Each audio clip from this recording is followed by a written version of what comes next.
সুপ্রিয় শিক্ষার্থীবৃন্দ, অনাকাঙ্ক্ষিত দেরি হওয়ার জন্য ইন্টারাপ্ট হওয়ার জন্য আমি দুঃখ প্রকাশ করছি। আমি তোমাদের সাথে আছি। তোমাদের যে সাবজেক্টটি নিতে যাচ্ছি সেটি হচ্ছে ওয়েব মাস্টারিং। বিষয় কোড হচ্ছে 66667। আজকে আমাদের এটি দ্বিতীয় ক্লাস।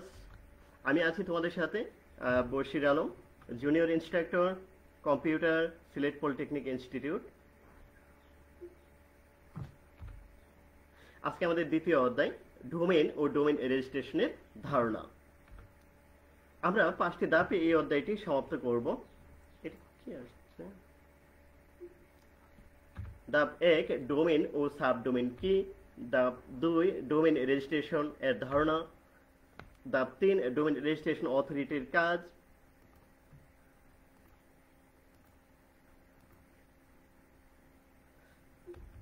বিটিসিএল এবং বিটিআরসি। প্রথমে দেখে আসি ডোমেইন কি। ডোমেইন হলো কোনো ওয়েবসাইটের একক নাম, যার মাধ্যমে ইন্টারনেটে কাঙ্ক্ষিত ওয়েবসাইট ব্রাউজ করা যায়।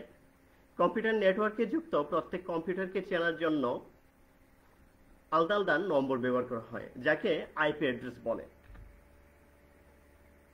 প্রত্যেক ডোমেইনকে চেনার জন্য এরূপ আইপি অ্যাড্রেস ব্যবহার করা হয়, কিন্তু মানুষের পক্ষে এত নম্বর মনে রাখা সম্ভব নয়। এর বদলে নাম মনে রাখা সহজ হয় ডোমেইন নেম উদ্ভাবন করা হয়েছে। ডিএনএস ডোমেইন নেম সিস্টেম এর নিয়ম কানুন মেনে ডোমেইন নেম তৈরি করা হয়। যেমন google.com এটি একটি ডোমেইন, তাহলে তার আইপি হচ্ছে 172.117.194.99। কেউ যদি google.com এটি না লিখে এই আইপি অ্যাড্রেস লিখে ব্রাউজারের মধ্যে, তাহলেও কিন্তু এই গুগল এর ওয়েবসাইটটা ভিজিট হবে। আমরা যদি একটু দেখে আসি যে এই হচ্ছে, আমি গুগলে যাই, google.com, তাহলে আমি দেখতে পাচ্ছি আমার সামনে গুগল আসছে। এখন যদি আমি এখানে আইপি অ্যাড্রেস লিখি, তাহলেও আমি দেখতে পারবো এই যে আমি একটা আইপি অ্যাড্রেস লিখলাম। তাহলে যদি আমি এটা, যেহেতু গুগলের আইপি অ্যাড্রেস, আমি যদি এটা লিখে এন্টার দেই, তাহলে আমি দেখতে পাচ্ছি আমার সামনে গুগলের ওয়েবসাইট আসছে। তাছাড়া এইখান থেকে ওয়েবসাইট আইপি অ্যাড্রেস ফাইন্ডার দিয়ে তারপরে এই ওয়েবসাইটে যাওয়ার পর আমরা যদি এইখান থেকে আমরা facebook.com এর ওয়েবসাইট আইপি অ্যাড্রেসও দেখতে চাই, তাহলে আমরা সেটিও দেখতে পারবো। যে আসলে ডোমেইন নেম মনে না রেখে কেউ যদি নাম্বারটা মনে রাখে, তাহলে কিন্তু ওই ওয়েবসাইটটা কি করা যায়, ভিজিট করা যায়। আমি এটাই দেখাবো। এই হচ্ছে ফেসবুকের আইপি অ্যাড্রেস। আমি এখানে পেস্ট করে দেখাচ্ছি। এই আইপি অ্যাড্রেসটা দিলাম, আমার সামনে ফেসবুক ওপেন হয়ে যাবে। এই যে ফেসবুক আসতেছে। তাহলে এই হচ্ছে, আমি এটা কেটে দিচ্ছি কারণ আমি ফেসবুকে আছি এখন, আমি এটা ওপেন করতে চাচ্ছি না। আচ্ছা, এবার আমি যদি কি করি, আমি যদি সাবডোমেইন কি, সাবডোমেইন বোঝানোর জন্য আমি গুগলেরই যাচ্ছি, গুগলের ক্লাসরুমে যাচ্ছি। তাহলে দেখবা এখানে আসছে classroom.google.com। এর মানে হচ্ছে এটি হচ্ছে একটা সাবডোমেইন। কার সাবডোমেইন? গুগলের। ঠিক আছে। এবার আমরা ডোমেইন নেম কিনবো। তো ডোমেইন নেম কেনার সময় আমাদেরকে কতগুলি বিষয় আসলে বিবেচনা করতে হবে। ডোমেইন নেম রেজিস্ট্রেশন করার সময় সেই বিষয়গুলি আমাদেরকে একটু মাথায় রাখতে হবে। প্রথমে যেটি মাথায় রাখতে হবে সেটি হচ্ছে ডোমেইন নেম আর হোস্টিং যেন একই কোম্পানি থেকে নেওয়া হয়। আর ডোমেইন যদি বাংলাদেশি হয়, তাহলে যেমন হচ্ছে .com.bd, .edu.bd, .gov.bd ইত্যাদি যদি হয়, তাহলে সরাসরি তোমরা বিটিসিএল থেকে নিবা। হোস্টিং কোম্পানির সার্ভারে হোস্ট নেমটা কি এটিও যাচাই করবা। হোস্ট নেমটা যেন অবশ্যই তোমার server.companyname.com এই জাতীয় হয় আর কি, এটি চেক করবা। তারপরে হচ্ছে তোমাদেরকে যেটা লক্ষ্য করতে হবে সেটি হচ্ছে তোমাদেরকে লাইভ সাপোর্টটা চেক করতে হবে। তোমরা বন্ধের দিন তাদের কাছ থেকে সাপোর্ট পাও কিনা, হ্যাঁ, মধ্যরাত্রিতে সাপোর্ট পাও কিনা এটিও দেখতে হবে। সার্ভিস পছন্দ না হলে তোমার মানি ব্যাক গ্যারান্টি আছে কিনা সেটিও তোমাদেরকে যাচাই করতে হবে। এখন আমরা ডোমেইন নেম রেজিস্ট্রেশন করব। তো কার কাছ থেকে করতে পারি? বিশ্বের মধ্যে অনেকগুলি নামি দামি কোম্পানি আছে, যেমন হচ্ছে হোস্টগেটর। তারপরে চাইলে তোমরা নেমচিপ থেকেও নিতে পারো। হ্যাঁ, এছাড়া তোমরা যদি বাংলাদেশে খুঁজো যে অথবা এখানে এটা হচ্ছে নেম চেক, অর্থাৎ আমরা ডোমেইন নেম কিভাবে চেক করব, এই নেম চেক এটা একটা ওয়েবসাইট। আমরা চাইলে এই লিংকে গিয়ে তারপর এখান থেকেও আমরা কি করতে পারি, কোনো একটা নেম চয়েস করতে পারি। কিভাবে আমরা একটা নেম চয়েস করব? এখানে যদি আমরা কোনো একটা নাম আমরা চয়েস করি, হ্যাঁ, টেক এডু আমি লিখলাম, এমনিতেই আমি একটা নাম আমি খুঁজতেছি। তাহলে টেক এডু লিখে অথবা তোমার কাঙ্ক্ষিত যে নাম তুমি খুঁজতে চাও সেটি এখানে লিখে তুমি কিন্তু খুব সহজে কি করতে পারবা, তোমার কাঙ্ক্ষিত যে লক্ষ্যে তোমার যে তথ্যগুলি সেগুলি তুমি কিন্তু খুব সহজে এখান থেকে পেয়ে যাবা। যেমন আমি এখানে দেখাচ্ছি টেক এডু 360 লিখে আমি যদি এটাতে ক্লিক দেই তাহলে আমি দেখতে পারবো যেগুলি আমার আমি দেখতে পাচ্ছি এটা ইউটিউবে নাই, ফেসবুকে নাই, যেগুলি সবুজ হয়ে গেছে সেগুলি আছে, যেগুলি সবুজ এগুলি অ্যাভেলেবল।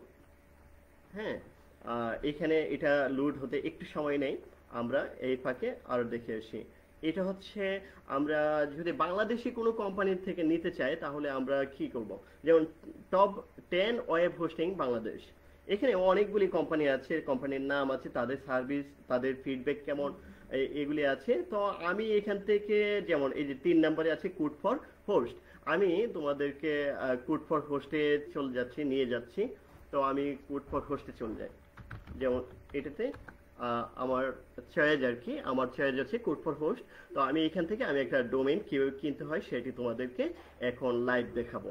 তো এখান থেকে যাওয়ার পর তোমরা এখানে হোস্টিং এর বিভিন্ন প্যাকেজ, তোমরা নিচের দিকে যাবা, কম্পো হোস্টিং, এটি মূলত ছাত্রদের জন্য খুবই ভালো হবে। তারপর স্ট্যান্ডার্ড হোস্টিং আছে, অ্যাডভান্স। আমি বিডিক্সটা যেহেতু বাংলাদেশি কাজের জন্য আমি করব, শুধু বাংলাদেশ রিলেটেড বাংলাই হবে আমার সাইটটা, এই কারণে আমি বিডিক্স হোস্টিংটা নিলে সবচেয়ে ভালো হয়। এখান থেকে অনেকগুলি প্যাকেজ আছে, আমি এই প্যাকেজটাকে চয়েস করলাম, বিডিক্স 5 GB। তো এটা চয়েস করার পর আমার কাজ হচ্ছে এই লিংকে প্রবেশ করা, পারচেজ নাও। তো আমি পারচেজ নাও ক্লিক দিলাম, তাহলে আমাকে এই লিংকে নিয়ে যাবে। এবার এখান থেকে রেজিস্টার এ নিউ ডোমেইন, তো আমি এখানে একটা আমার যে ওয়েবসাইট সেটা আমি দিয়ে দিচ্ছি, টেক এডু 360, আর এইখানে টিএলডিটা নির্বাচন করতে হবে, .com চেক দেখতে হবে এটি অ্যাভেলেবল কিনা।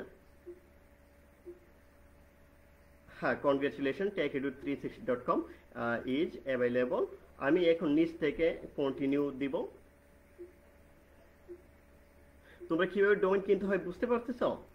এগুলি তোমরা না দিলে সমস্যা নাই, দিলেও সমস্যা নাই। ওকে, কন্টিনিউ ক্লিক করবা। তারপর তোমাদের সামনে আরো কিছু অপশন আসবে, অর্থাৎ রেজিস্ট্রেশন করার জন্য। এই যে ফাইনালি, তো এখানে আমার একটি কুপন আছে অলরেডি, আমার নামে বশির স্যার, এই হচ্ছে আমার কুপন। আমি দেখি এটা পেজ কাজ করে কিনা। হ্যাঁ, আমি দেখতে পাচ্ছি এটি কাজ করছে, এই যে আমাকে ছাড় দেওয়া হয়েছে। তো এই হচ্ছে, আমি এখন চেক আউটে ক্লিক দিচ্ছি। এবার চেক আউটে ক্লিক দেওয়ার পর আমার এখানে একটা অ্যাকাউন্ট খুলতে হবে, যেহেতু আমার অ্যাকাউন্ট নাই। তো ফার্স্ট নেম আমি দিলাম টেক, লাস্ট নেম দিলাম এডু 360 দিতে পারে, আচ্ছা এটাই থাক, এডুই থাক। Okay, email address Tech Tech, এটি খুব সমস্যা করতেছে, এটা কি জানি।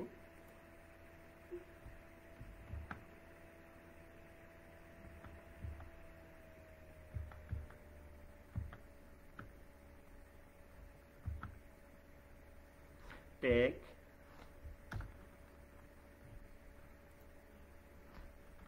Edu 360, sorry, Tech Edu BD, কি ব্যাপার, এটা কি আসছে, এটা টেক এডু বিডি 360@gmail।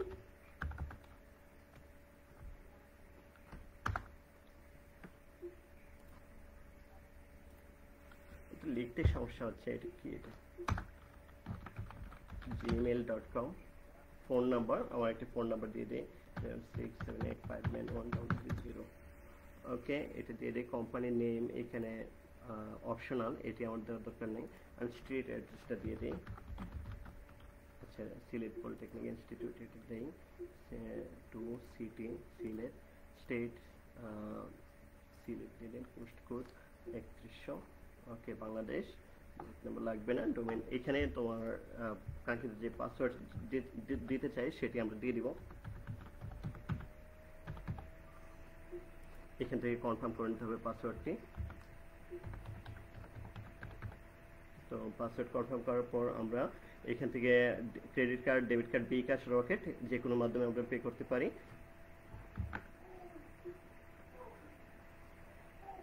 কি ব্যাপার, আমার সামনে থেকে চলে গেল।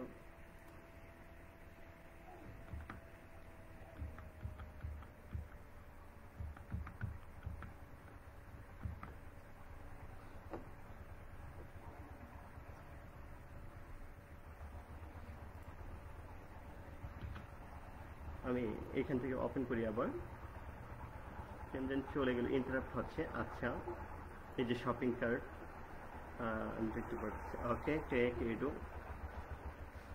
তথ্যগুলো দিতে হবে। তারপরে হচ্ছে এগুলি প্রবলেম করতেছি কেন জানি। ওকে, আমরা এখান থেকে পাসওয়ার্ড দিয়ে দিব।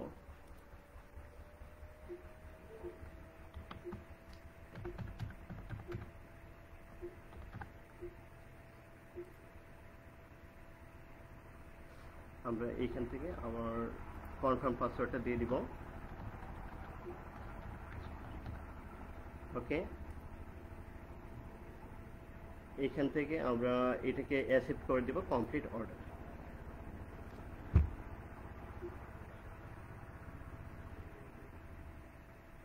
ফোন নাম্বার, সরি ফোন নাম্বারটা চলে গেছে,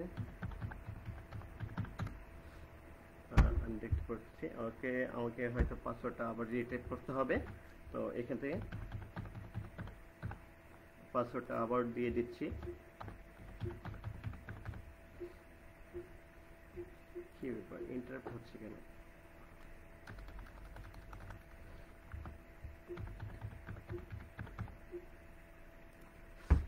এখান থেকে এটাকে অ্যাকসেপ্ট করতে হবে, তারপর কমপ্লিট অর্ডারে ক্লিক দিতে হবে। তো কমপ্লিট অর্ডার, এখানে তোমার সবকিছু চেকিং হবে, হয়ে কিছুটা সময় নেবে, 30 সেকেন্ডের মতো সময় নিয়ে হয়তো তোমাকে আরেকটা পেজে নিয়ে যাবে।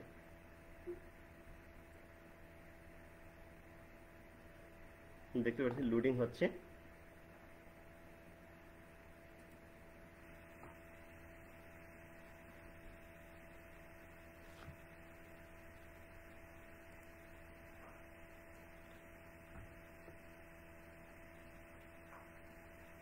এটা লোডিং চলতেছে। কি ব্যাপার, কেটে যাচ্ছে কেন, বারবার কেটে যাচ্ছে। আমরা কনফার্ম করে নিই, ইয়েস কন্টিনিউ। সমস্যা করতেছে কোথায় জানি। আচ্ছা, আমরা ফোন নাম্বার 01678591000, তারপর আমরা প্রয়োজনীয় অ্যাড্রেসটা দেওয়া আছে এখানে, শুধু পাসওয়ার্ডটা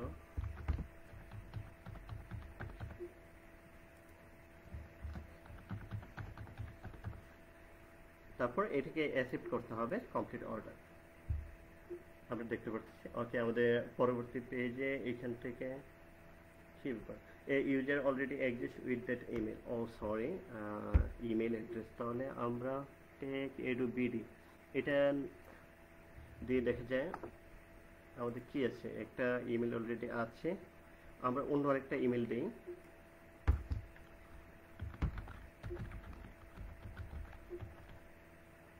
আমরা এই ইমেলটা দিয়ে করে ফেলে, অর্থাৎ আমার ওই অ্যাকাউন্টে আছে,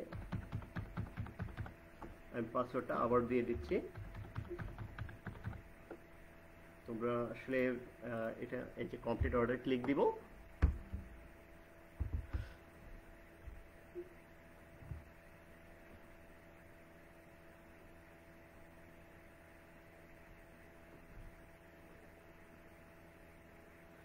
একটু সময় নিচ্ছে।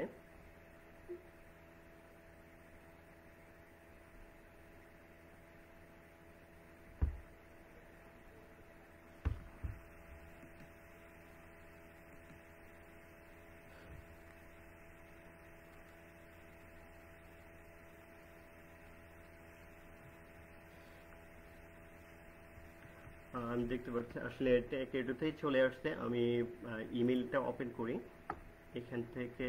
এটা এটা এটা মনে হয়, সরি, এটা এই হচ্ছে আমার ইমেল। তো আমার ইমেলে চলে যাওয়ার কথা।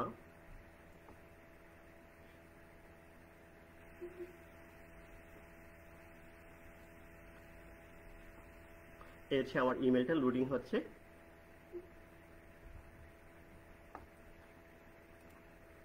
আমরা দেখতে পাচ্ছি পেমেন্ট অপশন চলে আসছে। তো এখান থেকে আমি বিকাশটা সিলেক্ট করব। বিকাশটা সিলেক্ট করার পর আমাদের সরি, আমি কুপন কোডটা দিতে ভুল করে ফেলছি। তো আমি আবার ব্যাকে যাই।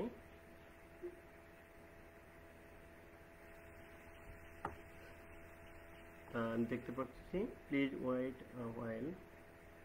আচ্ছা, আমার অ্যাকাউন্ট হয়েছিল কিন্তু প্রবলেম করতেছে কোথায় জানি।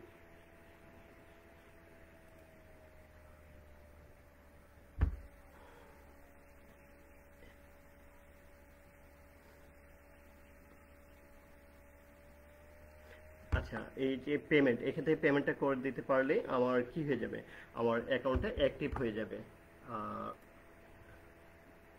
এভাবে কোনো একটা ডোমেইন কিনতে হয়। তো তোমরা এভাবে কোনো একটা পেমেন্ট করে তারপরে কোনো একটা ডোমেইন কিনে নিবা। এবার আমরা জানবো বিটিসিএল সম্বন্ধে।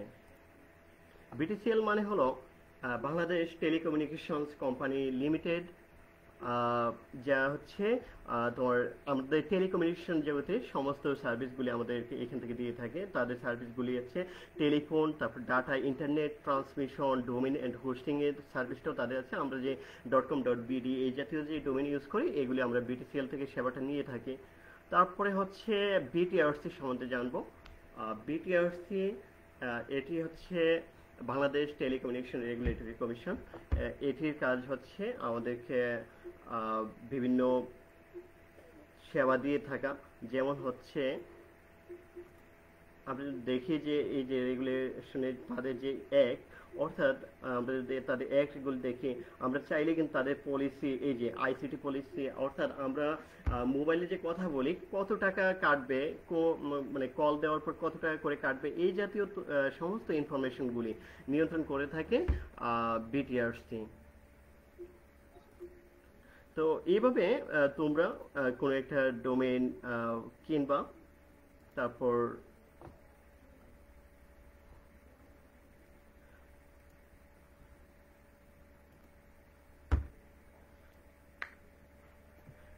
তোমাদের কোনো প্রশ্ন থাকলে সেটি করতে পারো আমাকে।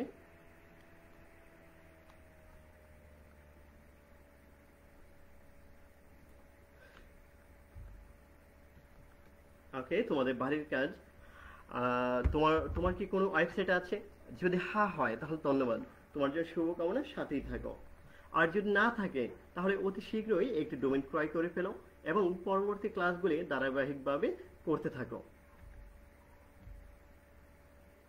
এই হচ্ছে তোমার বাড়ির কাজ। কেমন হয় যদি তুমি একটা ওয়েবসাইটের মালিক হয়ে যাও? হুররে, তুমি আমার সাথেই থাকো। আমরা খুব শীঘ্রই তুমিও একটা ওয়েবসাইটের মালিক হয়ে যাবা, আমিও একটা ওয়েবসাইটের মালিক কীভাবে হতে পারো এবং সেই ওয়েবসাইটে কীভাবে সুন্দর করে সাজাতে পারো সেই বিষয়াদি সম্পূর্ণ তোমাদেরকে দেখাবো। আজকে ক্লাসটি যদিও একটু প্রবলেম করেছে আমার কম্পিউটার, আমি নেক্সট টাইমে আবার এই বিষয়গুলি আরেকটু ক্লিয়ার করে তোমাদেরকে বোঝানোর চেষ্টা করব। সাথেই থাকো। সবাইকে অসংখ্য ধন্যবাদ আমার এই লাইভ ক্লাসে অংশগ্রহণ করার জন্য। পরবর্তী ক্লাস আগামী সোমবার, দেখার আমন্ত্রণ রইল। এই ভিডিওটি আবার দেখতে ভিজিট করো www.skills.gov.bd/dte anytime anywhere. Thank you so much for participate this live class.